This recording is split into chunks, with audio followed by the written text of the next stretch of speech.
Virtual mobile નંબરનો ઉપયોગ કરી પોતાની ઓળખ છુપાવી યુએસની નામાંકિત કંપનીના બાયર હોવાનું કહી હીરા વેપારીઓ પાસેથી દુબઈ અને હોંગકોંગ ખાતે હીરા મગાવી રૂપિયાનો આપી ઠગાઈ આચરનાર 2 ઠગોને આર્થિક ગુના નિવારણ શાખાની ટીમે ઝડપી પાડ્યા.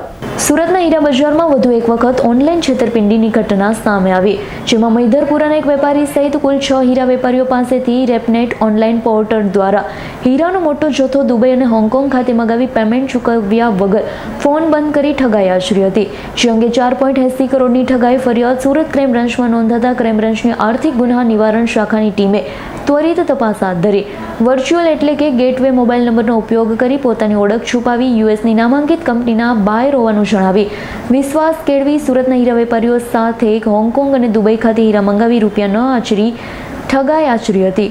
2 ઠગ મૂળ ભાવનગર અને હાલ સુરતમાં છાપરાભાઠા ખાતે રહેતા મિતુલ પ્રેમજી ગોટી તથા ડભોલી ખાતે રહેતા નિકુંજ ભરત આંબલિયાને ઝડપી પાડી તેના વિરુદ્ધ કાયદેસરની કાર્યવાહી હાથ ધરી હતી.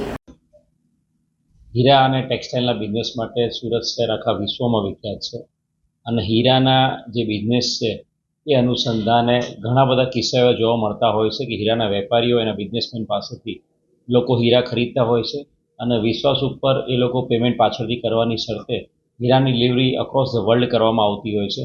અને આ જ અનુસંધાને એક મોટું જે રેકેટ છે એ કોન્સ્પિરેસી છે એને પકડી પાડવામાં ખૂબ મોટી સફળતા સુરત શહેર પોલીસને મળી છે.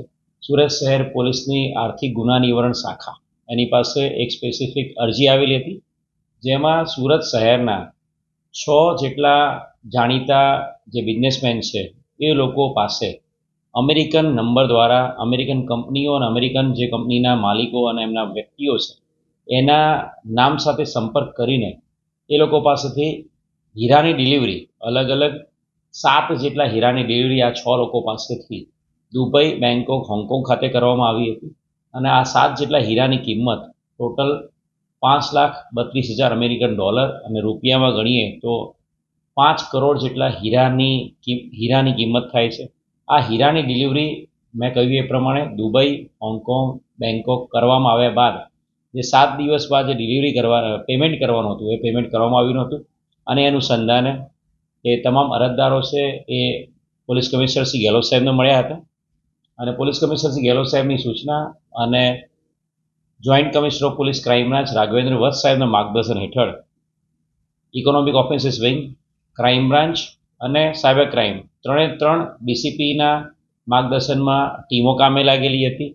ઇકોનોમિક ઓફેન્સની ટીમ, સાયબર ક્રાઇમની ટીમ અને ક્રાઇમની ટીમો આ જે આખું જે નેક્સસ છે, આખી જે ક્રિમિનલ કોન્સ્પિરસી છે એને ડિટેક્ટ કરવા માટે લાગી હતી. અને અનુસંધાને એક ગુનો ઇકોનોમિક ઓફેન્સીસ વિંગમાં દાખલ કરવામાં આવ્યો છે.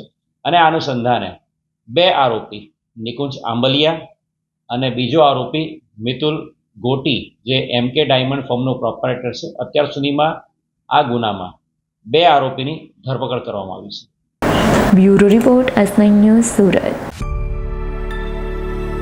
અમારી તમામ માહિતીથી અપડેટ રહેવા માટે જોડાયેલા રહો S9 ન્યૂઝ સાથે.